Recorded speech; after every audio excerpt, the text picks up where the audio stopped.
Good afternoon, welcome to UK Column News. It is the 2nd of December 2014 and it's just gone 1 o'clock. Myself, Louise Collins, Brian Gerrish and Nick are here in Plymouth. And on the line we have Guy Taylor, who is in Golders Green, but we will explain more when Guy comes on. Afternoon. Good afternoon, welcome back. Thank you. I know that there's been a lot of UK column viewers and listeners who've been dead keen to get Louise Collins back on the programme. She has been very poorly, but we're pleased to say that she's back and well on the mend. Exactly. Well, the good news is that it is sunny in Manchester. I'm short of that in the chat box. Wales a bit dodgy. Similar for the rest of the country, and I'm going to apologise to the Scots because I forgot to look at my Scottish weather forecast today. So I'm going to take a guess and say it's a bit rainy, cloudy in Scotland. Please correct me if I'm wrong. So trouble at the house of Mr. Ebbott in London. Mr. Ebbott, who we have covered his previous eviction on this show. And this morning, police and High Court officials apparently turned up at his property to evict him. Well, Guy Taylor and Tom Crawford and many others hot-footed it up to London Golders Green, and Guy is on the line now. Guy, hi. Hi, Lou. Okay, so tell us what's happened. Right, well, I was up on my way up to see Mr. Ebert today anyway, because we were having a meeting up here, and on the way up I was informed that early this morning, bailiffs with police behind them burst into his flat, which has got a communal entrance at the bottom of the communal door. They burst through that, and then they smashed in the next door, and they've removed him from the premises, and the bailiffs have got a van there removing property from there. Of course, they didn't serve any notice on Mr. Ebert for this because, as far as we were concerned, it had gone away because they weren't able to show the warrant. They're still not able to show the warrant or any documents. The only piece of paper that we've been given is the Writ 66. Now, complicating it, a Writ 66 is what they come in the first instance with, and if you comply, you hand them the keys of your property and then they go away. Then they go in. But they need your consent. If they don't get your consent, they're supposed to go back to a court and get a Writ 69, which requires enable them to get assistance for it. None of that's happened. The document they've come with looks exceedingly dodgy. They're not able to show us the warrant. The whole thing is just looking like it's a complete farce. So at the moment we've got half a dozen bailiffs who we've sort of blocked in the entrance. There's more and more people coming in now. The police basically are saying we know nothing, and they can't identify court documents. I've just had an interesting conversation because they're getting one of the supervisors to come down, and of course because they don't recognise documents, that's half the problem. I've just had an interesting conversation with two police officers in the car while waiting for the supervisor, who've informed me that the Metropolitan Police Legal Services Department have told them that they are not to question court documents, any court documents, or even if they're purporting to come from a court. So we're in a situation whereby anyone can turn up, claim to be a bailiff of any description, and carry a piece of paper, and the police aren't allowed to question it, even if it's only purporting to come from a court. So I think it's difficult. Sorry, Guy, did I catch that correctly? Did you say that instruction had come from the Metropolitan Police Legal Department? Yes, the Metropolitan Police Legal Services Department. Okay. And they're not to question documents, even documents purporting to come from a court. Now the funny thing is, I brought documents with me down today, and I've actually printed off the internet exactly the document that these guys have come down here with, and it's even got a court stamp on it. Not a seal, but a stamp. Anyone can get it. It's a Writ 66, and you can get it off the Westall side. So what I've suggested is that I fill that out, and then, of course, hand that to them. They're not allowed to question it, because I'll be purporting it to come from a court, and we regain entry. So, and I said to them, well, they wouldn't even be able to question it. So it's getting very, very interesting. I mean, unfortunately, Mr. Ebert's out on the street at the moment, arguing the toss and all. So they're just trying to close us down as quickly as they can because they know they haven't got any legitimacy behind what they're doing, even in paperwork. Nobody's actually given us the warrant for possession. It just doesn't exist. So the writ's the only thing that we're able to even have a look at, and we know that writ can be printed off the website. Guy, thank you for that. I'll just add in here that, of course, you unfortunately won't be able to see it, but we'd already planned to cover issues of the police on this news programme, and in particular we're going to be talking about London Mayor Boris Johnson, and of course he's already got the power to dismiss or put in post the police commissioner, and now he's wanting more legal powers. And you're giving us in advance a classic example of where this very, very serious situation goes, is that we can now have the police, the legal team from the Metropolitan Police say, don't worry about the forms, you just treat them as if they are real. Well, of course, this leads us to complete anarchy. It leads us to a fascist state where the police simply do as they please, and we've got no recompense on it. So what is taking place around Mr. Ebert's property today is very, very important, particularly seen against this background that we've got coming in with the Mayor of London. Go on, sorry, Guy.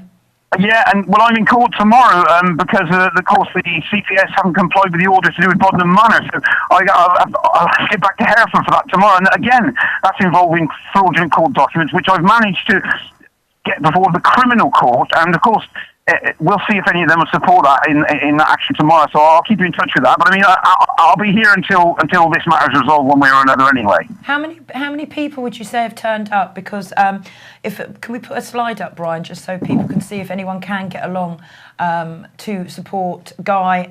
Tom Crawford's also there, if you remember. Response all turned up at Tom's house and successfully got rid of bailiffs, and they are at this address, which is 66 Woodville Road, Golders Green, NW119TN. How many would you say are there, Guy? Well, there's only about 12, 15 of us. There was a few of us coming down. Salon's here, Tom's here, I'm here, Peter Kroll's here, Dragutin's here, and there's a few of us here, but of course we weren't expecting this. I only heard about it on the journey down, so we've made a few phone calls, but anyone who wants to come down and support us will be great. Yeah, great. Okay. Just one last question, Guy. You're obviously having some form of dialogue with the police. Are they being arrogantly dismissive, or are they interested in what they're being told? Well, they started off arrogantly dismissive, Brian, but then what I did, I got my paperwork together, which is in the car, and I showed them exactly the system, what's happening here. A fake writ 66, which I got mine, then the letter I wrote to Sheffield Court saying did it come from them, and then the letter saying it didn't, and then my summons, because I've got the summons there to show them as well. And so I've gone through the paperwork like that, and I've also shown them the document anyone can print off the Westlaw website and fill out. And so that's when they decided to get the supervisor in touch, and we're waiting for him to come down now.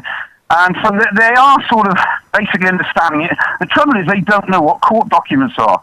So when a big white van full of burly guys in orange jackets come down and say they're high court enforcement officers, which you know is a limited company, the police just stand back and they're like Manuel in Fawlty Towers. They know nothing, you know. But in all fairness, they are engaging with us. We are trying to explain to them, so we are having some success with them. And again, the supervisor's coming down. We'll see where we go with him, Brian. Okay, that's good. Well, good luck to you, Guy, and we'll keep viewers updated tomorrow as to the events. And good luck for yourself tomorrow as well, Guy, in court. Okay. Take care. You take care, you too. Bye. Bye. Bye. You're right. I'm going to try and get through the show. Okay, you do your best. Okay. Carla Buckle, next. I think people are aware of Carla's story. She has been in prison, in a Sodexo prison, and after failing to pay her council tax, she's being treated appallingly, according to Yvonne Stewart-Taylor, who will be on the show tomorrow. Okay, so this has actually come out from 38 Degrees, and it's a petition. Do you know which prison she's in? I haven't got it at the top of my hand, but Carla's going to be here tomorrow. Not Carla, sorry, Yvonne is going to be here tomorrow with a full update. Yeah. So this is the situation in the country. Step by step, the state closes in. So your property can be taken with false documents. You challenge the system. You don't want to pay your council tax because the money is being used to fund terrorists and unlawful wars overseas. What's the net result? You're imprisoned. You're a whistleblower on child abuse. You speak out about what's happening. What does the British state do to you? You are imprisoned. Yeah. And where are you imprisoned? You're imprisoned in a private prison such as Sodexo. And of course, we've been asking the prisons minister just what accountability is there for a private company once they've got these virtually £1 billion contract. So making money from suffering, welcome to the British government. And we're going to have a look under the surface in a minute. Yep. What we certainly know is don't look to the BBC for exposure. So today across the mainstream papers is a story on 91 BBC executives who earn more than King David, and 11 of them actually earn double what Cameron is earning. Cameron, who earns £142,000 a year, works out at a mere £2,730 a week. Well, that is absolutely nothing compared to Director General of BBC, Lord Hall, who earns £45,000 a year, which works out at £8,653 a week.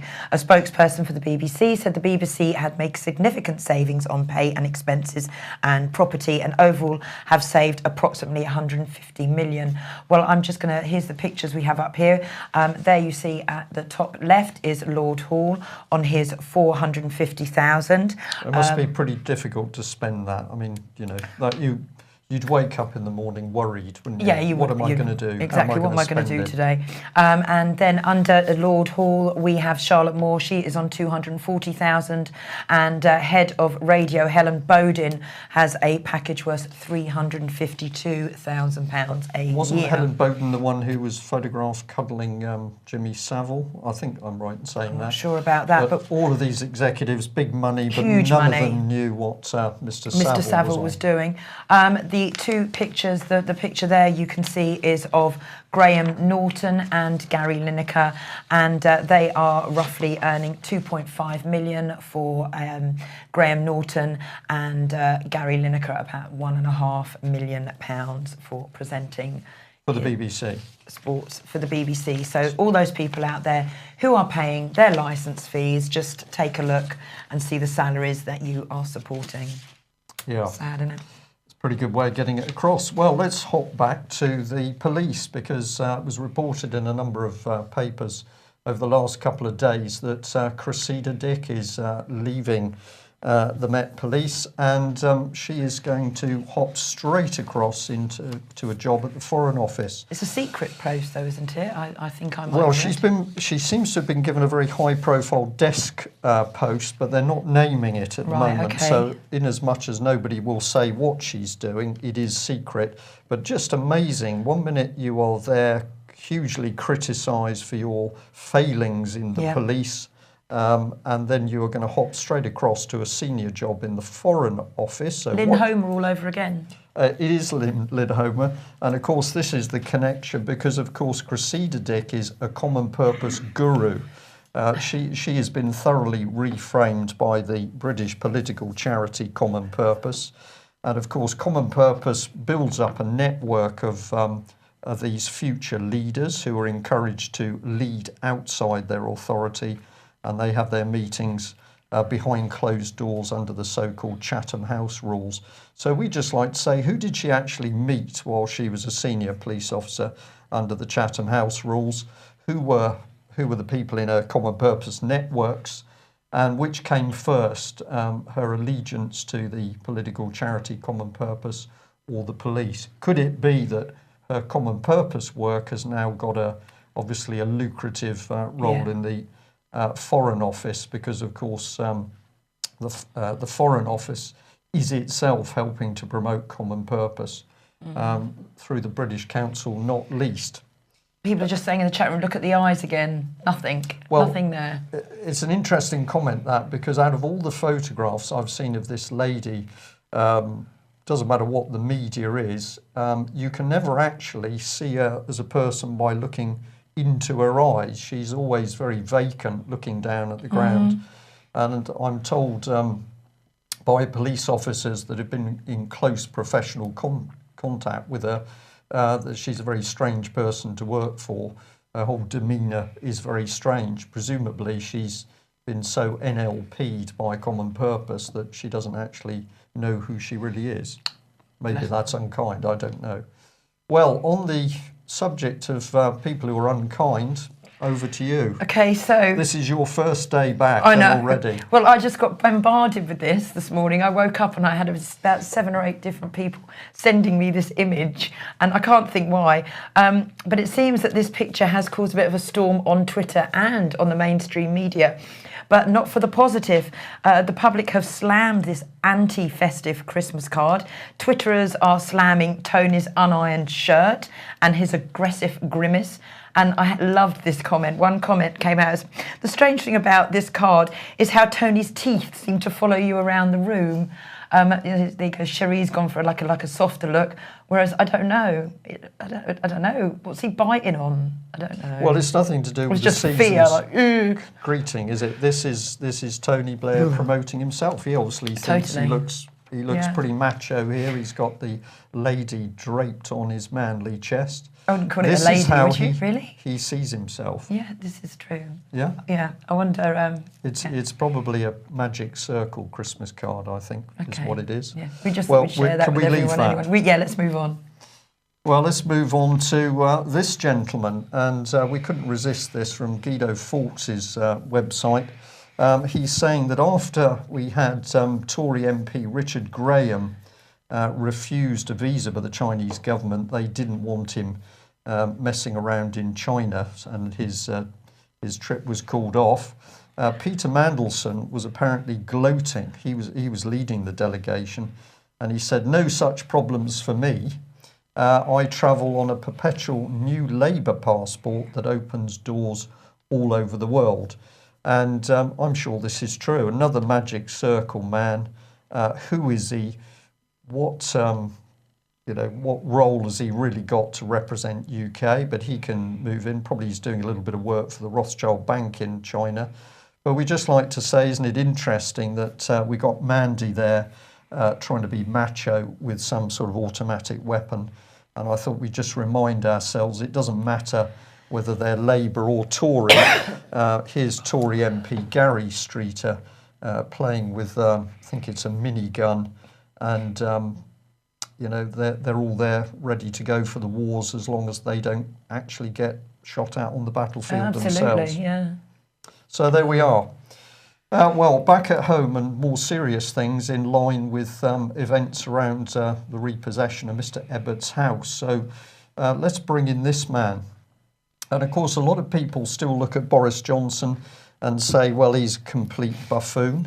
The Mail here is pointing out that he's demanding control of London's courts and prosecutors in a power battle with Whitehall. Now, just think about that statement.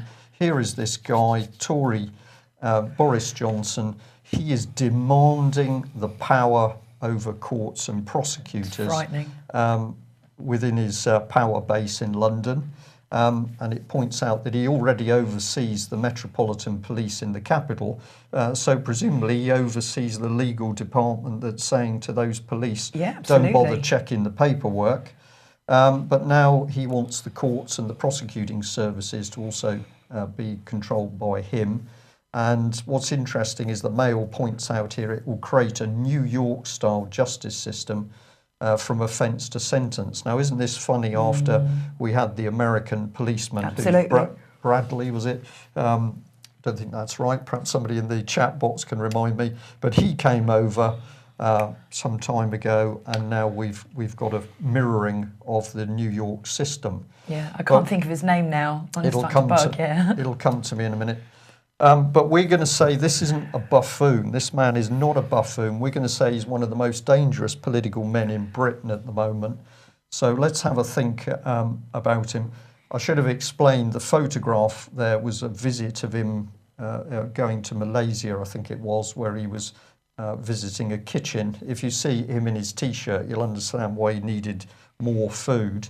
but here he is, just a headshot. So this man is already in control of transport. He's already in control of housing. Now he's after, he's got control of the Metropolitan Police, and now he's after the criminal justice system.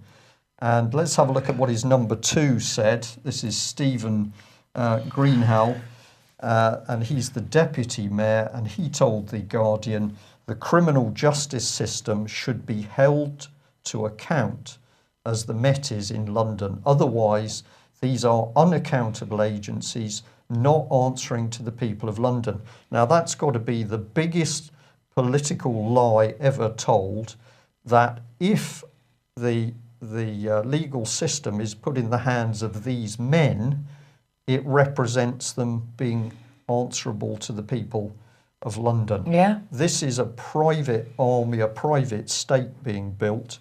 And of course, Mr. Greenhalgh is another lawyer himself.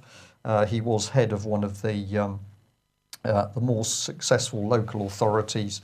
He's now come across on a big salary. And what are they doing? They want to build a private army. Yeah. Now, we're going to look into the Boris Johnson empire in a bit more detail as we move through the week. But we just couldn't help bringing up this man, Ray Lewis. He's one of Boris's staff. He's providing advice to the mayor and the deputy mayor, education and culture. And he's particularly big on the voluntary sector's mentoring of young people. So he's got considerable experience working with young men, in particular as director of Eastside Young Leaders Academy. He's a former prison governor, and he's got a track record in supporting boys with potential who are nevertheless heading down the wrong path and helping turn their lives around. So this is a very interesting man. He's obviously a toughie. He's been running prisons, but now we see his softer side because he's interested in helping young boys through the system. Well, let's remove the blue there because it covers his salary, and we really did like this one. What it actually says is that he gets £20,200 a year, well, just for 1 day's work a week. God, I don't know how he's surviving. So he's one of the lower paid workers, so he just turns up for his 8-hour shift, as you do, and once a week works home at the end of the year with a quick 20 grand in his pocket. So quite clear, plenty of money for Boris Johnson's empire, not quite so much if you're on the streets. So let's have a look at a different angle, and thanks very much to Kate, who's provided us with this information. But she pointed out this interesting little one here, Bridging Africa's Investment Gap. And we've got a conference here all about investment in Africa. Is this people working to help the Africans and poverty and all that sort of stuff? Well, we think not. We can have a look at some of the sponsors. We've got Visa, for example, who's a platinum sponsor. We've got bronze, Winston and Strawn. Obviously, they're a bit more poor. PricewaterhouseCoopers are in there somewhere. Yeah, they're platinum. And then Standard Chartered Bank are in gold. So we have a look at the sponsors, and what we start to see is this is all about money, hedge funds and investment bankers. So we thought we'd delve in a bit more. Well, this is where we can start to see what's really going on. Because we've got a welcome here by none other than the Lord Mayor, City of London. So we've got Boris Johnson's empire as one part of the action, and we've got Fiona Woolf here, Lord Mayor, City of London. Now remember, this is the woman who said, I can chair the child abuse inquiry because, trust me, I'm just an ordinary little person. Yeah, who lied about her links to Britain and Britain's wife as well. Well, not so much lied, but didn't disclose her relationship. Yes, and you've got to be very careful. Yes. Didn't disclose, also known as not telling the truth, but probably we can't say lie. I'm sure she didn't do that. So here's the other part of this. Let's have a look at some of these bankers here. So we're into one of the sessions, 1630 to 1730, And who have we got? Well, we've got Monica Mandelli, Head of Strategic Relationships, Goldman Sachs. Clearly her interest is helping all the starving children in Africa. We've got Lady Lynn Forrester de Rothschild, Rothschild Bank. We've got a few of the Oppenheimer family. And there we are, these people all meeting together with the best interests of the people in Africa, course, yeah. I don't think. And where? Oh, it's at the Savoy Hotel. So that They're slumming it. Yeah, they're totally slumming it. They're saving their expenses. Doing it at the Hilton or They do. We Travelodge. Bring us back on a second, Nick, if you will. That's it. Well, we just follow this story through. Now, remember, we're on the subject of an empire being built where one or two few people, the so-called future leaders, like Boris Johnson, are starting to take control. This is not democracy at work. This is a few people at the top of the pyramid who are going to run everything. Yeah. So we got the Lord Mayor, City of London, we got the Mayor of London's organisation, we got the investment bankers in there. Well, have a look at this, the Global Law Summit. Now, we've mentioned this before, but we're going to encourage all our viewers and listeners to get in and have a look themselves because it's quite extraordinary. What's actually taking place? Well, you can see that good old Boris Johnson is one of the speakers there, and you can also see a delectable looking Cherie Blair. She does look beautiful. She's going to be speaking, but let's have a look at the substance of it.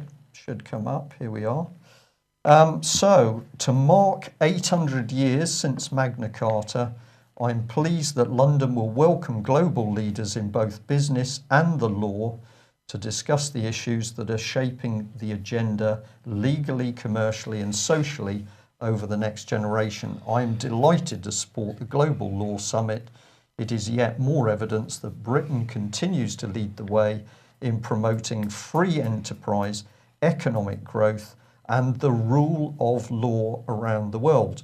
And where's these words come from? Well, none other than David Cameron.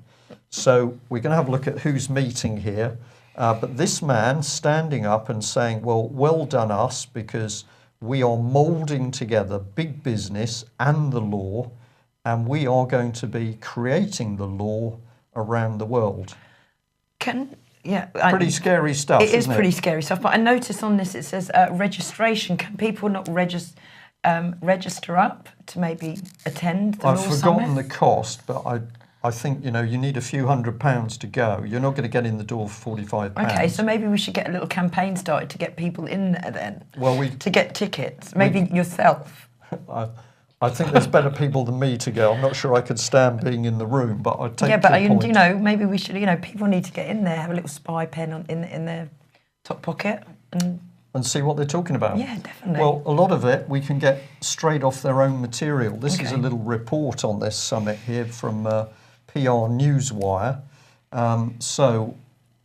Here's some of the speakers. We've seen the photograph. We've got Boris Johnson, Cherie Blair, QC, Lionel Barber, Trevor Manuel, Aung San Suu Kyi. I always get that one wrong. Here are these key speakers, and if we have a look down here, we've got some comment from Boris Johnson himself. So let's have a look at what Boris had to say. So he says, London is a true global capital and is home to a particularly vibrant legal services sector. As we celebrate the 8th anniversary of Magna Carta, the Global Law Summit will see the great and good from the legal and business professions come together and discuss the latest developments that will help shape this sector over the coming years. So they're just telling you straight out what's actually going on here. They're bringing together big business and law in order that this is going to shape the whole global situation. And if we add in this bit here, it's a bit of detail on the summit itself. So it's going to be held from the 23rd to the 25th of February 2015, marking 800 years since the sealing of the Magna Carta. And it's going to bring together 2,000 leaders in law, business, government and academia from across the world to discuss the role of the rule of law, wait for it, in securing global business growth and competition. So we're going to use the creation of the law in order to create money and profit. Remember that thing in Africa? Yeah. And then this is the best bit. The Global Law Summit is an independent legal business conference founded by the Ministry of Justice. So how can it be independent? Not too sure. Okay. Okay. So the City of London Corporation's also in that. So there's Fiona Wolf nicely drifted in. The Bar Council of England and Wales, the Law Society of England and Wales. But trust us, this is all independent. Yeah. Okay. And it's managed by an executive team which reports to a steering group which works in cooperation with a range of partners. So I'm just going to highlight the bit there. It was founded by the Ministry of Justice. So we've got the justice system in UK not doing its job as far as Mr. Ebbert's concerned. What they're more interested in is sitting down and working with these global leaders to create more money and profit. This is fraud and corruption on a massive scale. On steroids. On steroids. We'll pause again there, as we regularly do. No... What we need is some form of vaccination against these people. I don't know whether you can help us on that I one. can't, but 2 more flu vaccine deaths have happened in Italy last week, which now brings the total number to 5. Last Thursday, officials from the Italian Medical Agency started an investigation into the Fluad vaccine, which is made by Novartis, and they have now issued a ban on it. The investigation started after 3 people died within 48 hours of being administered with the vaccine. A 4th became seriously ill, and now 2 more elderly have died in Sicily shortly after receiving the jab. Novartis made a statement saying that Fluad had been used since 1997 and 65 million doses have been administered successfully around the world. So they don't as really long care. as you can successfully give the jab. Yeah, that's all that matters. It doesn't matter how many people die. But again, check those ingredients and get your friends to check those ingredients before they go and roll their sleeves up. Well, we warned people. So UK column, 13th of November 2014, pointed out that military personnel travelling south to Sierra Leone on board RFA Argus were being given the anti-malarial drug Lariam, and we knew that some of the personnel on board were suffering serious side effects. Some of those effects can be anxiety, confusion, hallucinations and mental depression. Once we started research this, credit where it's due, we found that the Independent had been warning about this a couple of years ago. We've made repeated phone calls to the Ministry of Defence. Initially, they were very slow to respond. Really, they don't want to know. This is now a new article by the Independent. Soldiers still suffering serious mental illness linked to controversial anti-malarial drug Lariam. And what are we talking about? Well, we're talking about 16,000 service personnel being given this drug, 700 referred to mental health clinics. Now, of course, they're not mentally ill. These are dangerous side effects of the drug. 700 people. Now, this is an interesting one because Madeleine Moon, who's on one of the defence committees, did actually ask a question in the House, so we're going to say well done to her on that. These are shocking figures which show why the MOD should stop prescribing Lariam. It demonstrates that increased prescribing leads to increased mental health referrals. So there she's saying it. You give more of this drug, you're going to get more people who are damaged. Just think about what hallucinations could do with somebody armed with a loaded weapon. And let's have a look at what the MOD says. All our medical advice is based on the current guidelines set out by Public Health England. Based on this expert advice, the MOD continues to prescribe Lariam as part of the range of malarial prevention treatments recommended, which helps us to protect our personnel from this disease. So basically, they completely fob off all of the concerns about the damage this stuff is doing. But you will note that they say there that they've taken, expert advice. I wonder who that's from. Can I just quickly interject really, really quickly? Thank you, Danny. Apparently the death toll in Italy has now risen to 13. So, for that vaccine. So sorry to jump in. No, that's okay. So the vaccines and the medication continues to be pumped in. Well, we've been trying to track down where the Ministry of Defence have been getting their expert advice from. And we'll just give you a reminder, we talked about this before. The UK's Faculty of Public Health was a good starting point for us because we discovered this lady, Dr. Ruth Howlett Shipley. There's no pun here, I don't think anyway, public health consultant, Royal Navy. But the thing we can't quite discover is who she is and just what her qualifications are. No, great. So the Ministry of Defence gone very, very quiet when you say, well, okay, who was actually giving you the advice? Then they don't appear to want to speak to us. Funny that. So there we go. Are you with it? Can we just, sorry, thank you. Right, introduction to new subject here. We received this email. I know the text is small, but I'll just read it out. But this was an open letter which has been sent to an SNP member, Mr. Weir, in Parliament. And basically it's saying the disgraceful lack of attendance by MPs at the child sex abuse debate in the House of Commons. Now, UK Column showed the pictures of a virtually empty debating chamber. We think there were about 10 people present. Shocking. Nobody wants to debate the subject of child abuse. So this was the open letter. Dear Mr. Weir, I note that a minuscule number of MPs attended the debate on child sex abuse in the House of Commons on the 27th of November. I do not believe you were there or any other Scottish MP. Please correct me if I'm wrong. The entire population of the United Kingdom is now completely aware of the need for a proper child sex abuse inquiry, and it's scandalous that our paid representatives, you, our MPs, were not present at this vital debate. Not only does it show gross disrespect to the victims of appalling crimes, it is disrespectful to the public. 21 weeks have elapsed since the Home Secretary, Theresa May, announced there will be a national overarching inquiry into child sex abuse. If we let Christmas go past, it will be a full 6 months. We, the public, have no respect for those elected officials that do not take seriously the abhorrent subject of paedophilia.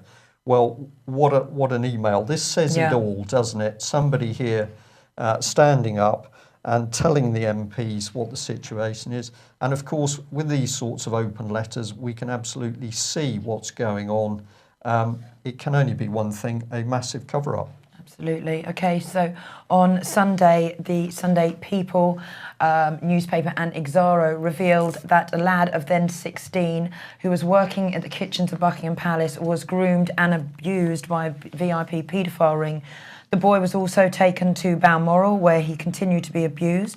The boy actually wrote a note to his parents and they then passed it directly to the then Home Secretary, Leon Britton, who decided it was not practical to investigate. The notes and files on the boy's case were at the Home Office, and the boy's mum ended up contacting MP Geoffrey Dickens. Mr. Dickens said at the time that the boy had told his parents he had been sexually abused by members of the royal household at the palace. And Mr. Dickens also said he was concerned the palace could be part of a chain of supplying young boys to paedophiles in the diplomatic service.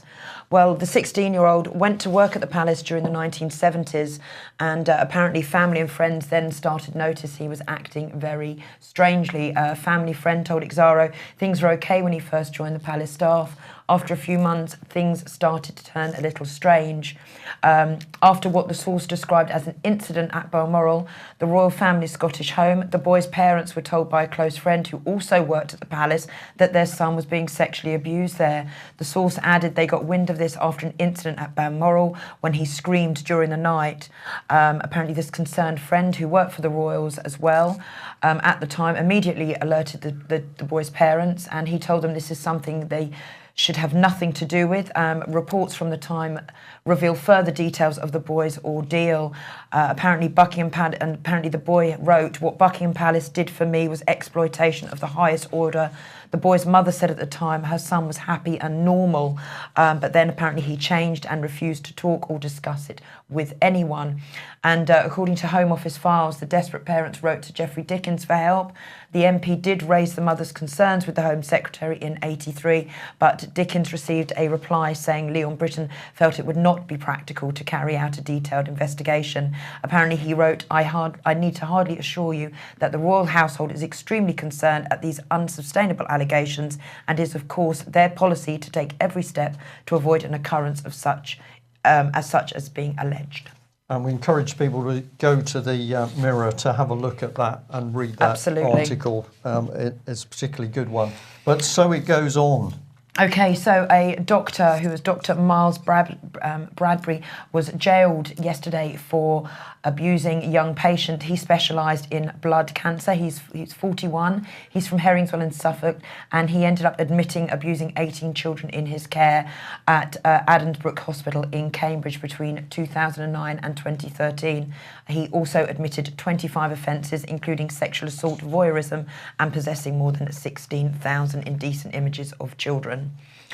So there we have a doctor, and now we come on to a care home boss. Now, I know a lot of people will have been following the North Wales case of this gentleman, John Allen, 73, and he's actually from Needham Market in Suffolk. He first of all denied 40 counts of sexual abuse against 19 boys and 1 girl during the 60s and up to the 90s.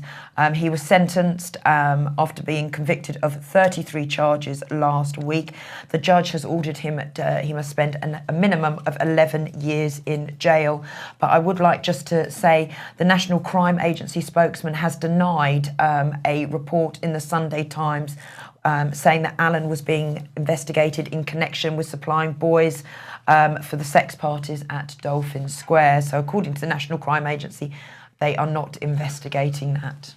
That's interesting, isn't it just? So, sorry. Just very briefly going around the local papers. Here we have the first one, a 29-year-old here from Lincoln. He has been picked up on paedophile charges, and then we have that was Stevenage. Sorry, the first one, and here is another 29-year-old, and this time from Lincoln. So we're seeing, okay, maybe so not much as in the doctor and as of Mr. Allen there. But we are seeing locally sort of not low-level paedophiles, but not in the public eye, being put on the front pages. But we're not having any action with the VIPs. Any action with the VIPs. Nothing's happened. Nothing's happened with Theresa May's inquiry. And I'm going to be talking in length to Bill Maloney about this on Thursday night's radio show. So we'll go further into it then. Well, just add to that, because the Express here talking about Elm House, and we've mentioned this little boy before who disappeared, but basically a male prostitute ended up speaking to his father and suggesting the boy had gone to Elm House in London and been murdered. Now, this is coming back into the press, so this is linking in the high-level paedophile links through to Westminster, but as Louise has just said, there's no movement on that at all. Let's look at what Mr. Clegg said. Clegg, of course, politically mentored by Leon Brittan. So Prime Minister Nick Clegg has described the allegations of a cover-up as grotesque and called for a further investigation. Well, what does that mean? What is he actually doing about it? Talking on LBC Radio, he said, "You can't think of a more serious and grotesque allegation than that, and clearly it needs to be looked into. That's sort of equivalent to a probe, I think. I think it's right, for instance, in other parts of the country that police officers are now under scrutiny, the magnifying glass, for not having acted in Rotherham, for instance." So he's sidestepping all the blame away. Sorry, I can call that up on screen. Sidestepping away from the real issue, which is that we've got a cover-up at government level. Absolutely. When the evidence has been brought into Westminster, it's simply been covered up. And what is he doing? Pushing the blame back onto the police. He's not saying, right, let's get an open investigation. I wonder why. Is this the little boy who was walking past Elm Guest House around that area of London? Yes, and then he disappeared. Yeah. Well, if we want to understand where all of this is coming from, we get a clue here from the Belfast Telegraph. Pretty unpleasant article. A body in a bin, survivor's ordeal. So basically, a young man was seduced by a woman in a bar. He was taken back to a party, drugged, and then he was basically cut very badly with a knife. So they say Ballymena man was lured to a devil worshippers party by the girl from hell, then drugged, tortured, and left for dead in a sealed wheelie bin.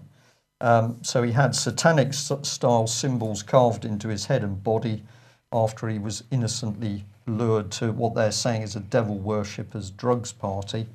And the shocked parents said the marks were etched into his skin with a knife. The only way to describe them would be that they looked satanic. So this is the reality. This is the reality of Satanism. I'm sure this is going to produce some reaction. And I'm going to say, let's remember that, of course, the same Satanism has now been recommended by the Ministry of Defence for use on board warships. Recommended? Well, I thought it was permitted. Well, it's been approved, so they must recommend it. Otherwise, you wouldn't. So somebody inside the Ministry of Defence, inside the British government, thinks that Satanism is so worthwhile, we need to get it into the military so you can have a service on board a warship just as you'd have a Christian service. This is the state of the government. Yeah, shocking. Okay, shocking. I think what we'll do is end here on the road signs. Okay, yep. Osborne announced that traffic jams on the M25 will be eased by the installation of smart signs. Already, junctions 23 to 27 are running as a smart motorway, which, according to gov.co.uk, is all about using technology to manage congestion. So we are clearly edging closer and closer to Britain's cities becoming dependent on smart technology. Stop smartmeters.co.uk for more information. Well, there we have it. In some ways, pretty gloomy news. On the other hand, if we don't recognise the reality of what's going on, we are never going to stop it. But I think we're beginning to see quite clearly now we've got a vicious dictatorship installing itself in UK. We believe that dictatorship is based on the control mechanism of paedophilia. What does it want to deliver? Utter power and greed. And of course, what better place to see that than to take a look into the City of London and Boris Johnson's own empire. So we're going to say, don't think of him as the fluffy-haired fool. Boris Johnson is clearly doing some serious political work to break down democracy in Britain. Indeed. We've got a Christmas party coming up. Can't remember what date it is. It's the third Wednesday. 17th of December at the George Hotel, Plymouth. Everyone is welcome. Lots of guests coming along. Indeed. Special guests. And we'll try and keep the December one light-hearted. There's some ugly rumours of some live music. And we look forward to seeing anybody who would like to come along and meet. Okay. You can get my radio show at thepeoplesinternetRadio.com or noholdsbarredradioshow.com. People are asking. Okay. Thanks for joining us. We'll be back same time tomorrow. Cheers. Bye. Bye-bye.